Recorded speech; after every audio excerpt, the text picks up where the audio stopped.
భార్యాభర్తలు ఉండేవాళ్ళు. వాళ్ళు ఇద్దరు గొడవపడి తన భార్య వాళ్ళ అమ్మగారింటికి వెళ్ళిపోయింది.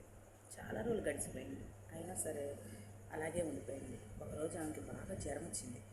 జ్వరం వచ్చాకే పడుకునింది.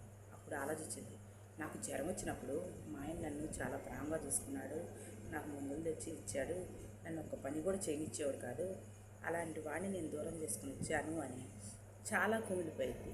కుమిలిపోయి అర్ధరాత్రి కాడే లేచి వాళ్ళ అమ్మ నాన్నకి ఎవరికి చెప్పుకోకుండా తన భర్త దగ్గరికి వెళ్ళిపోయింది. వెళ్ళంగానే తన భర్త సోఫాలో పడుకొని ఉంటాడు. తన ఇంటి వాకిలి తలుపులు తీసే ఉండేవి. ఆ తలుపులు తీసుకుని తన లోనికి వెళ్ళంగానే తను గట్టిగా పట్టుకొని ఏడుస్తాడు. తను కూడా ఏడ్చింది. అప్పుడు ఒక మాట అడిగింది, నేను ఇక్కడ లేను కదా, నేను వస్తానని మీకు తెలుసా, తలుపులు తీసి ఉంచారు అని అడిగింది. అడిగితే కాదు, నువ్వు వెళ్ళిన కాడి నుంచి నేను ఆ తలుపులు వెళ్ళలేదు, నువ్వు ఎప్పుడు వస్తావా అని తీసే ఉంచాను అని అంటాడు. అది భార్యాభర్తల బంధం అంటే ఎన్ననుకున్నా అలాగే ఉండాలి.